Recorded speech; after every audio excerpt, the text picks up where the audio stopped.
your classical genetics. So we already started those at exercise 1. We did discuss about the mode of inheritance. The next one is your PopGen, which is your statistical genetics.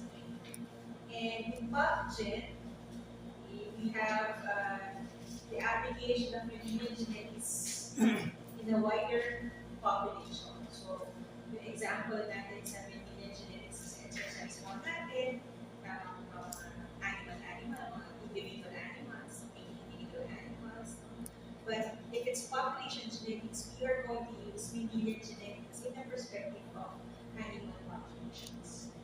Now, for quantitative genetics, it's also called biometric genetics. No? And here we are interested in inheritance of quantitative traits. Actually, ito yung talagang the application in terms of animal. Because we are interested not just in median, or we're not just interested in how the animal would look, okay, but we are more interested in improving the productivity of the animal. So that's why quantitative genetics, okay, is very, very, very important for us. And of course, for ABT students, no, and myself, I'm into molecular genetics, so we use all gen tools, no, to improve our animals. So we use, for example, molecular assisted selection, okay, to improve the productivity of our animals. Much the same way, so for example, if we are going to use molecular tools, then we have to know the structure and function of the genes and the molecular. Okay, can anybody give me, okay, ano ba ang importance ng median population quantity and or molecular gene? Why do we need to study them? Why do we need to understand median genetics again? Again, kasi I would suppose na take it na siya sa bio. So, ano ba tingin yung importance?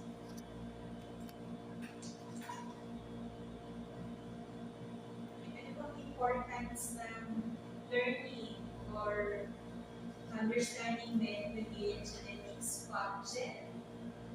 Anong application, basically, quantitative genetics and also why is it important for us to understand the different fields of genetics? Anybody? Why is it important, guys? Go ahead, Ian.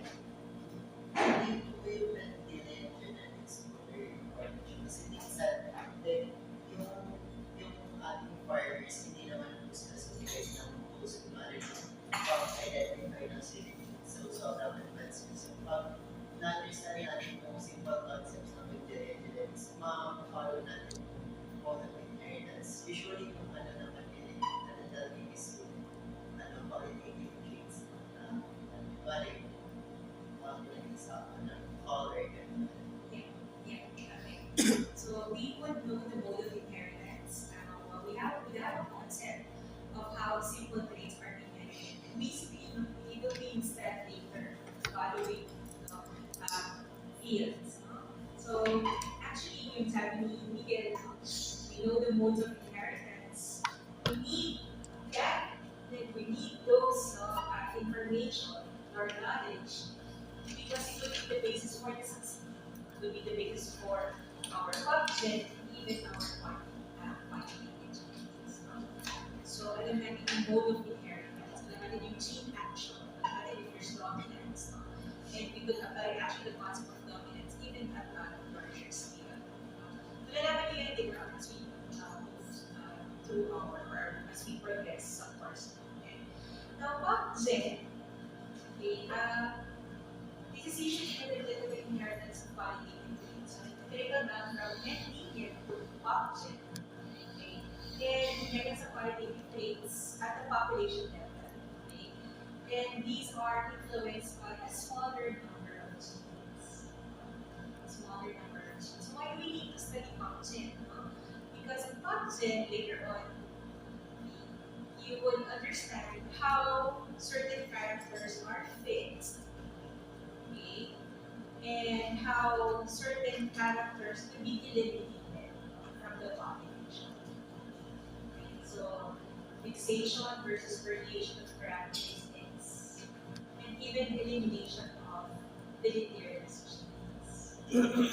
So frequencies at the population. Okay.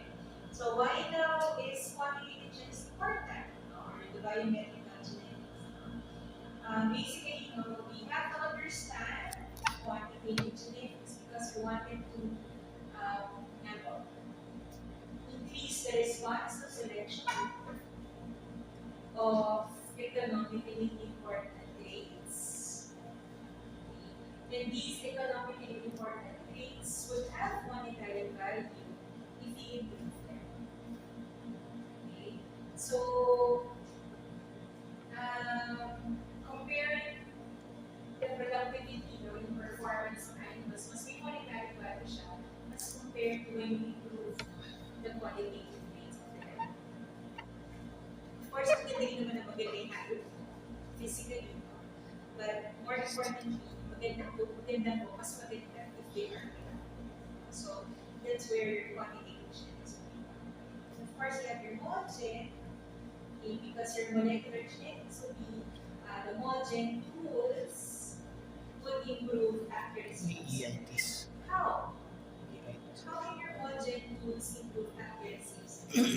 For example, So, for example, we have a specific trait that you want for your module. And meanwhile, performance and physical appearance may be a basis para sa selected parents, but you also have to take account their genetic makeup or composition, such as, for example, may mga molecular markers or mga specific gene, device na medoms na titingnan mo para, and you have too much you have too much movement. Rather than match, it will complement rather the basis na meron na para mas accurate po siya. very good. Because you are selecting based on the DNA, the genetic makeup, the genotype you were saying. Very good, no? So those are the markers, no? So you it improves the accuracy of selection rather than just selecting on the records or yung sasabi din na just selecting on the physical appearance. No? So you are going to select based on the markers, the molecular markers. Very good. Okay, so yun po, I just wanted to put across, bakit ba kailangan natin pag-usapan ng apat, no? Apat na fields in genetics, no? And be able to apply them with the goal of improving our animals, no? So, again and again, ang goal ng animal breeding would be to improve, okay, animals by changing their genetic abilities for important needs. If you think about it, guys, tatlong steps lang po talaga yan.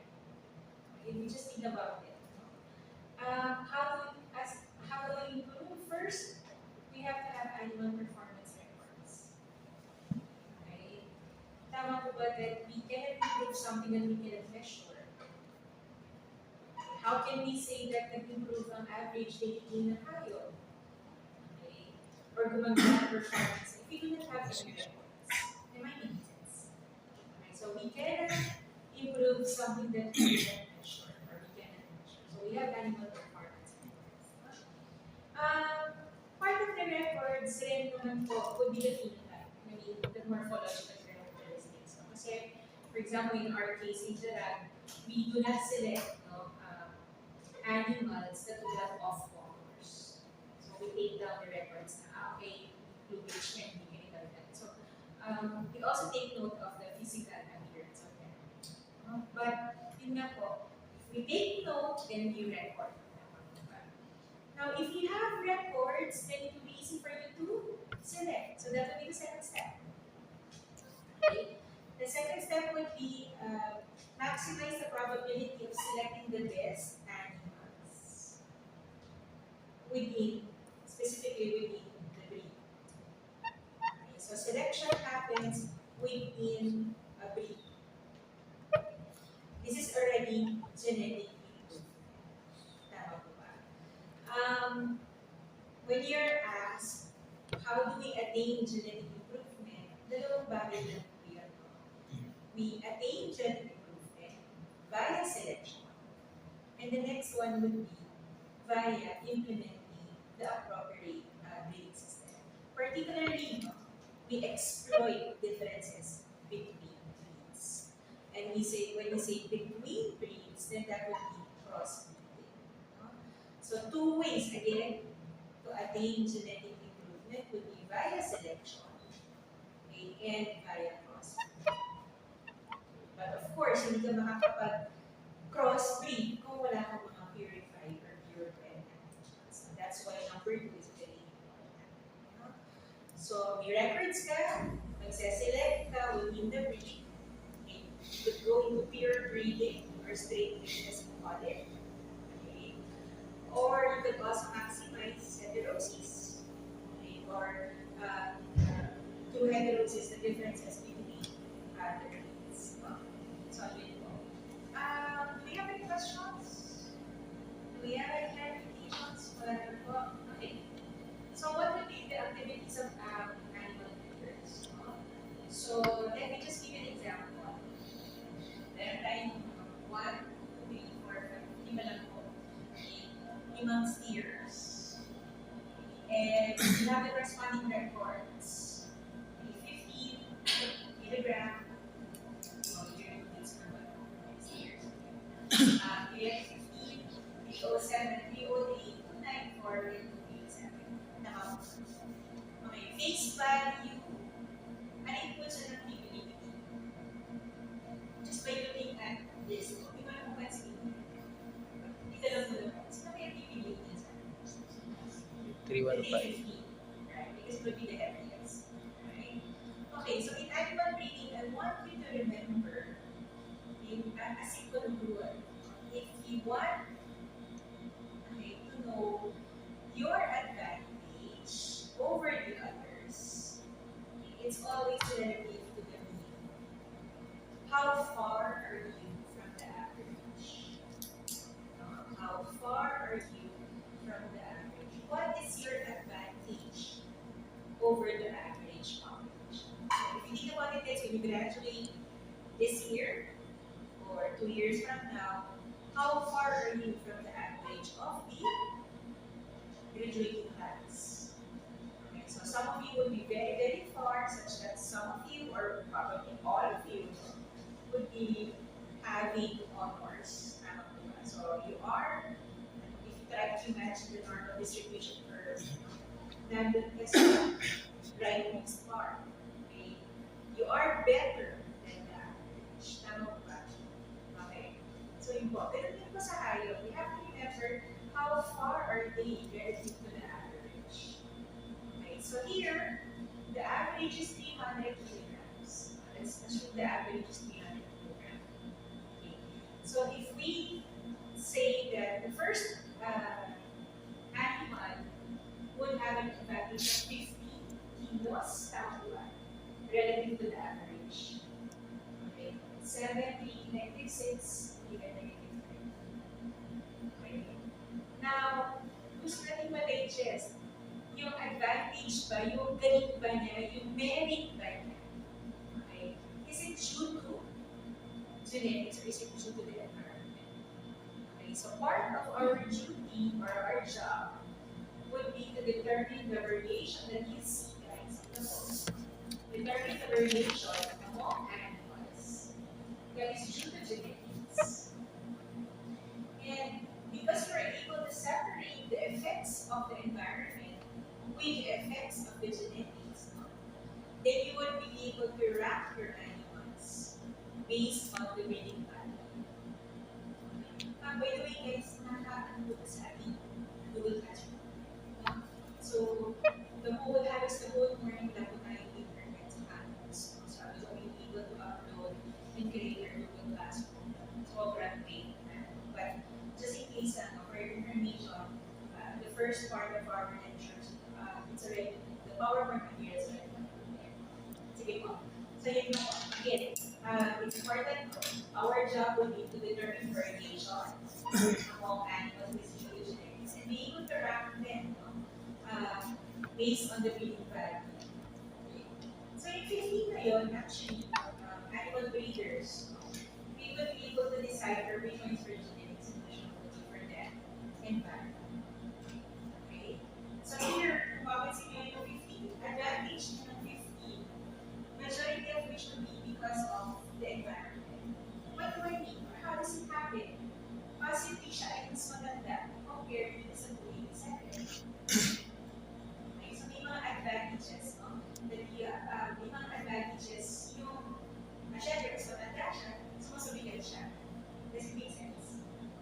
Okay, or different batches sila that you have to correct for the batch effect. Okay, so yun po ang important siya, no? The importance of knowing how to extract the genetic component from that of the environment. So now that you know the G and the E effects, the contribution of the G and the E, so interchangeability is siguro. Is that 290 po.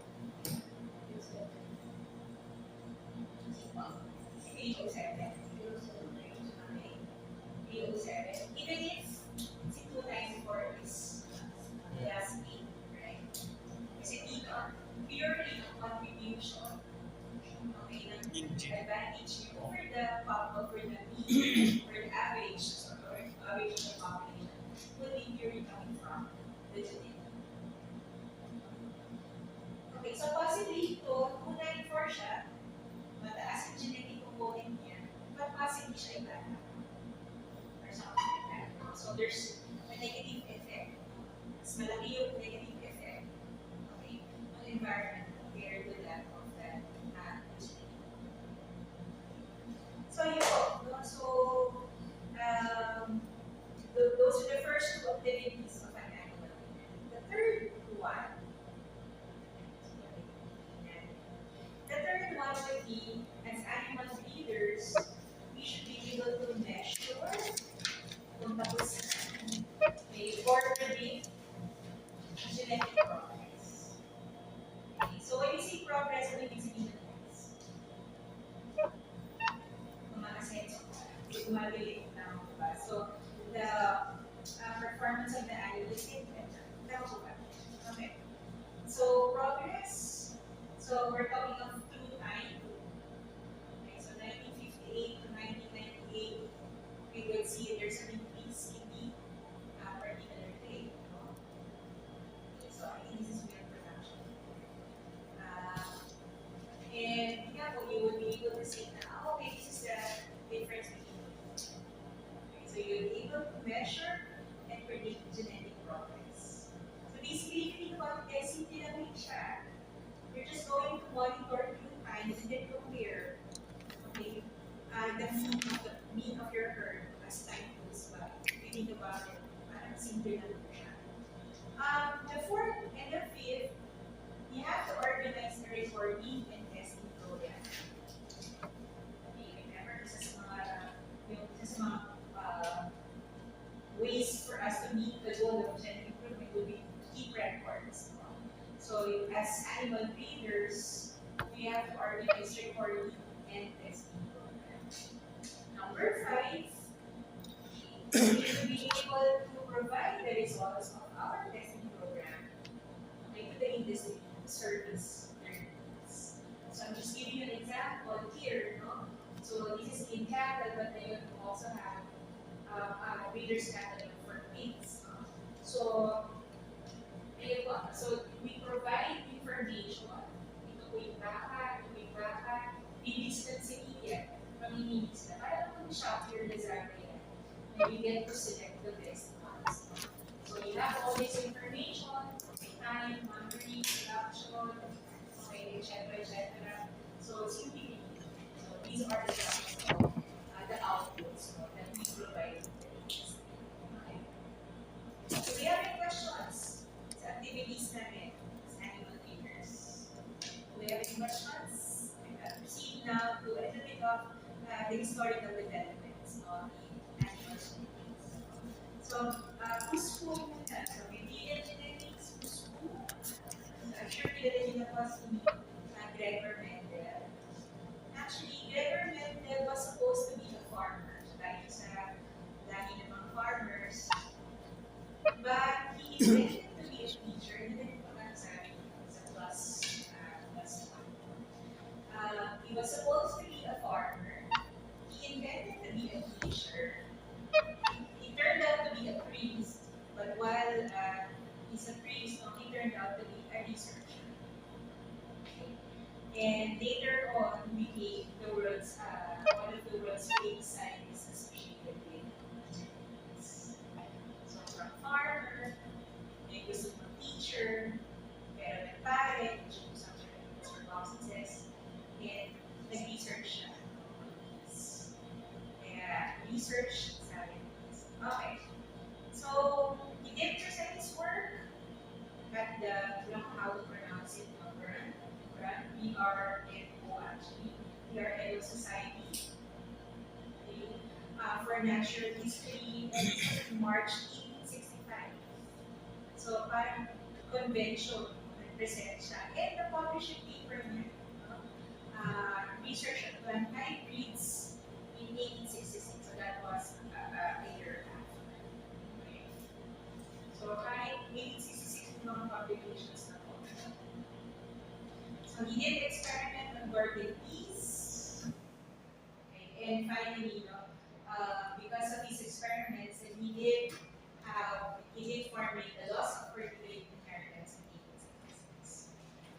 Now, for some time, na-shelf po yung work ni Gregor Mendel. Okay, hindi po siya nabigyan ng pansin. No? Later on, it was rediscovered, but take note guys, no? Independently po. Hindi sila magkakagrupo, kasi ng grupo. But they were independently rediscovered. The work of Mendel was independently rediscovered by Karl Lorenz, Hugo de Vries, and Eric Concher. Gumawa sila ng experiments nila on their own, and gaya po ng kayo po, AB195, or susunod na kayo ng inyong thesis, nag-literature search sila. And in the process of the literature search, nakita nila na, ginawa na pala ito, ni Gregor Mendel. So, the Vries in 1890s, okay, yung results niya, okay, confirmed na, same red, 3:1. Okay? And meron yung reappearance of recessive traits and that of independent disorder. Von Schirmer, he was also interested in hybrid vigor, and he saw the same ratio, 3:1. Okay, so you go. So independently, na-rediscover yung work of Mendel through this three personalities: Lawrence, De Vries, and Von Schirmer. Okay. We have William Bateson. He did a lot of experiments in chickens. And he was the first one to show that the laws of Mendel also apply in animals, chickens. He also did experiments in rabbits, but mostly in chickens. He was the first one to show that there is autosomal lineage. He was the first one to show there's autosomal lineage. So friends sila ni Punnett, Reginald C. Punnett, so R.C. Punnett. So si Punnett, sa kanya naman nagaling yung Punnett Square. Okay? So co-discoverer of Hopping linkage. He was the first one to wrote the first genetics textbook on Mendelian Mendelism. And he did some collaborative work. He asked Harding some things that led to the Hardy-Weinberg equilibrium. He was the one who pioneered the use of sex-linked markers for sex. So, Punnett and Bateson, they went to Cambridge University. And natuwa lang ako, buhay pa yung notebook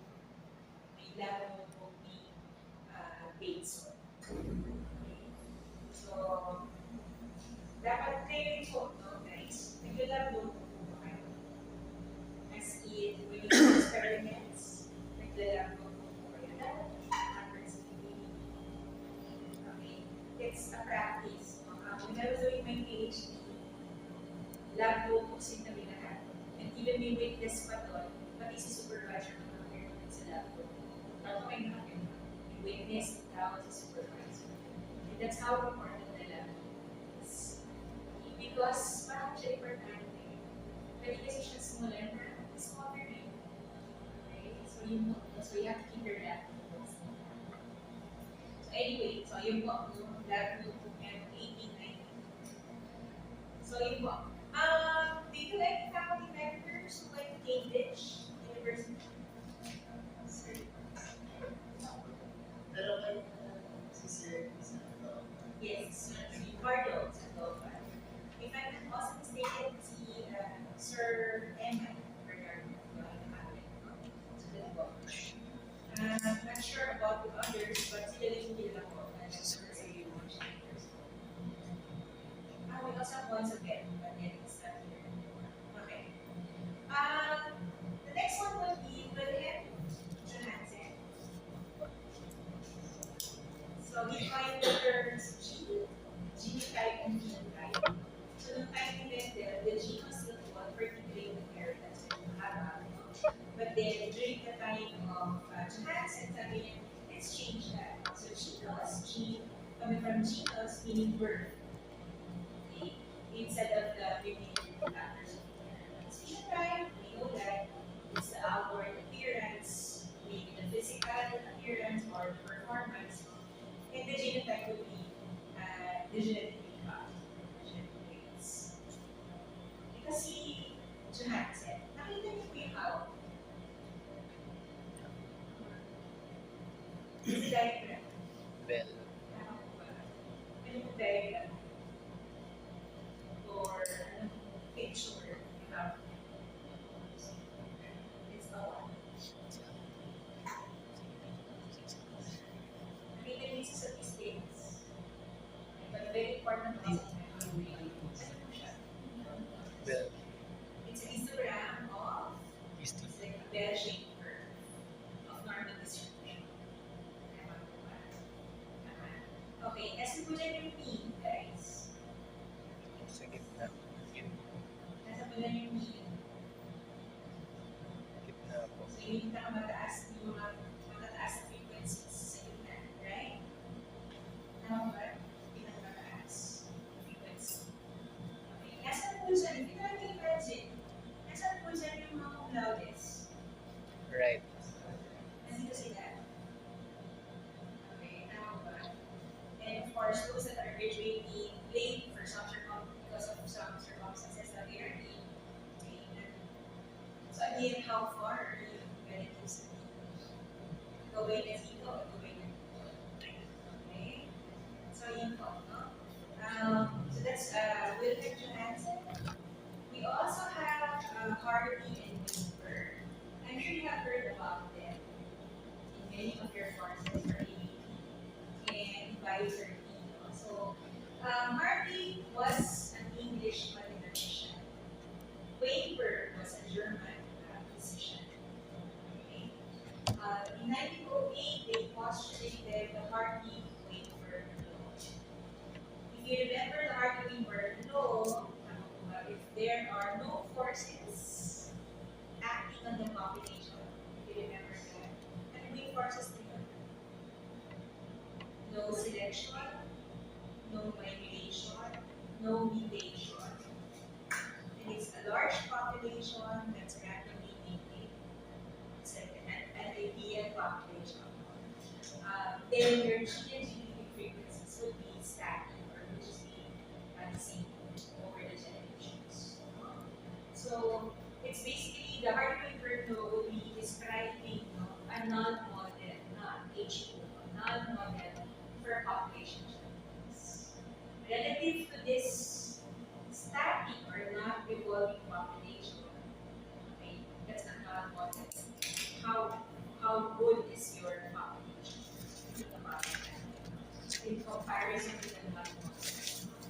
So they characterize distributions of genotype frequencies in populations that are not dynamic, not dynamic,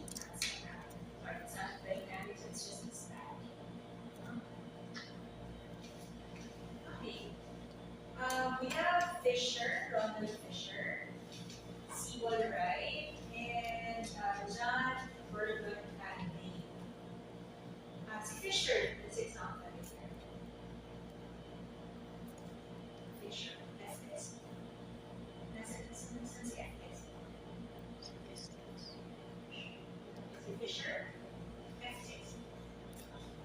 Here's this. Sa video. Statistics, yeah. Ano ba? Tama ba? Okay. But surprisingly, Ronald Fisher was never a professor in statistics. He was a professor in genetics. So, but he used statistics to answer genetic questions. So, in population genetics, Fisher, statistical genetics, right? Fisher would share his preeminence with Wright and Hadley. And they were the one who reconciled biometry and genetics and laid the foundation for quantitative analysis of Mendelian evolution. So from a simple Mendelian genetics, we have Genesis who's in PopGen. So we have Fisher, Wright, and Hadley. Okay. Nakakatuwa na to. He's into genetics but not into statistics. Fisher considered deviations from the argument for equality. Paano ang selection? Paano ang mutation? Etc. So, genetic drift, even. So, consider yung mga factors na what would happen to the population. Frequencies of this gene. Fisher and Wright are known for pioneering contributions in the analysis of quantitative variation and heredity.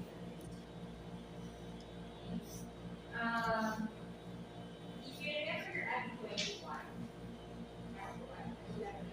meron po kayong exercise doon on the pathway. You're given like a vector, and then, it's remember, but, you say yung inbreeding coefficient. Do you remember? Okay, but it's a pathway coefficient. Yung gawa mo doon, yung si zero. So, solving for inbreeding effects, solving for inbreeding coefficients using the pathway coefficients, that would be that zero, right? And Hadley, meron na siyang rule, okay, when in the offspring of two different animal races, one sex is absent, rare, or sterile, that sex is the heterozygous sex, or the heteronormal sex. Okay. So when in the offspring of two different animal races, like a hybrid of different animal races, one sex is absent, rare, or sterile, then that sex is the most likely the heteronormal. Okay, so it's the male. For mammals, medyo prone dito, no? The absent rares there. Kasi sila yung yes. We also have Francis Galton and Carl Pearson. So Pearson, correlation. So in 1896, they published the Lesion, Heredity, and Panexia, the first paper to discuss the correlation. Pearson correlation. Diba? Pearson correlation coefficient. Okay. So Dalton was the one who calculated the regression of offspring on the parental averages, which was later on improved. Okay lang na tayo. Can you now get one portion of paper? Course right here, A. Meron ba ba?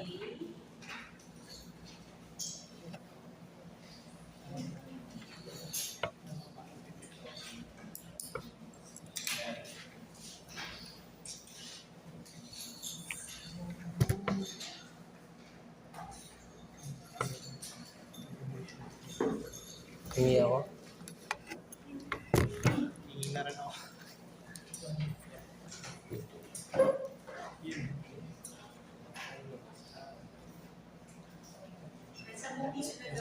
Sound please. Hey, wala.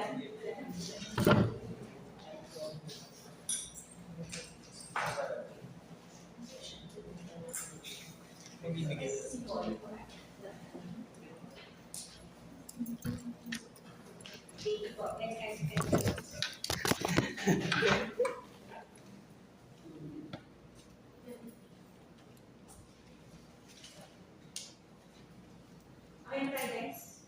Any of that?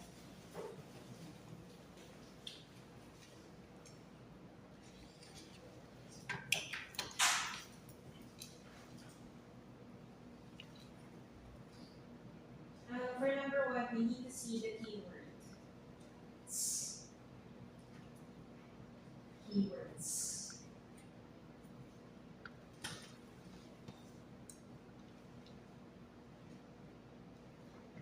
Number two, please answer briefly. And I also wanted to see the keywords for you to have full points.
long ways natin na last week.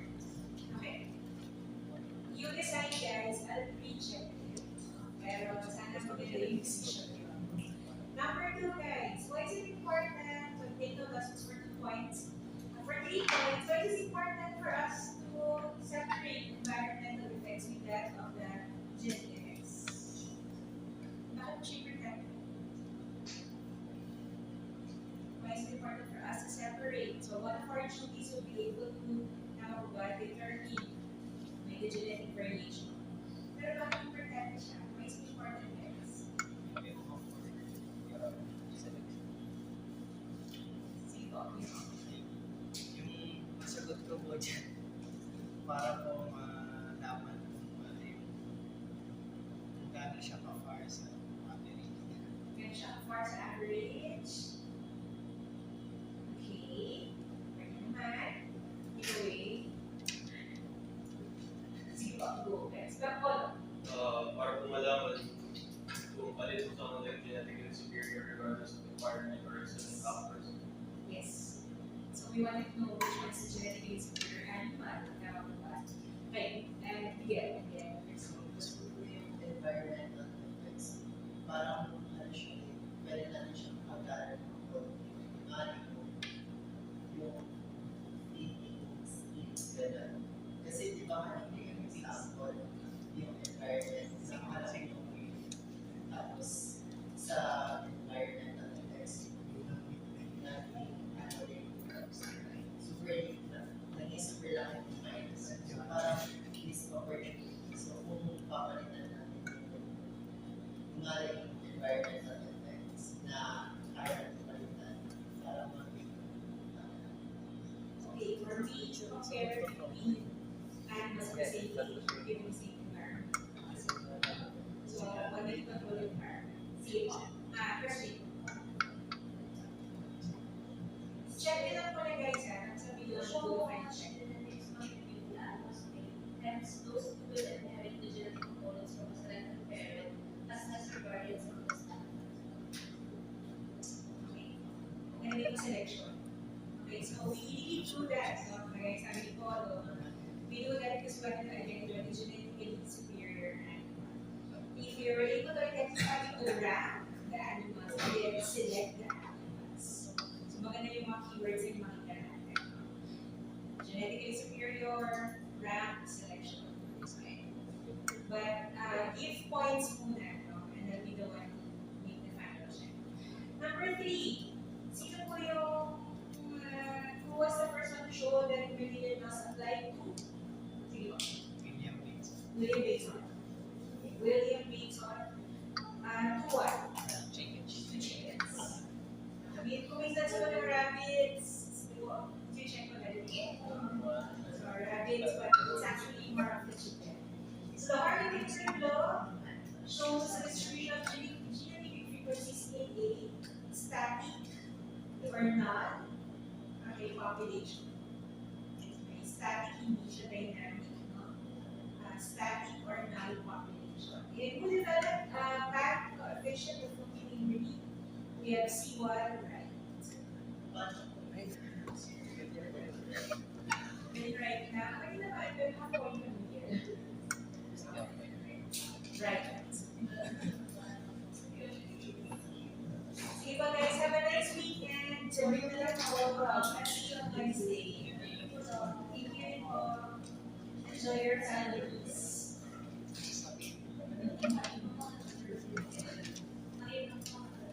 Wala na yung marigod.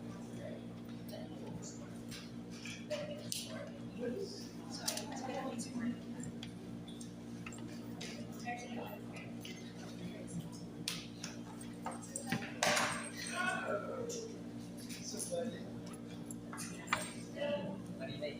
Memorize ko na. Hindi yung mga pangalan. Tumami yung pangalan. Sabi na.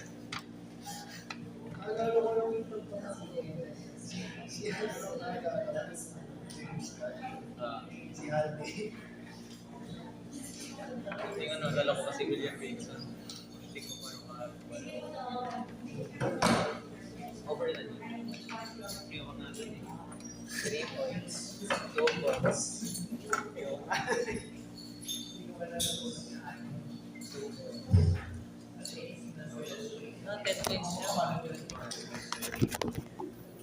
May klase ka ba?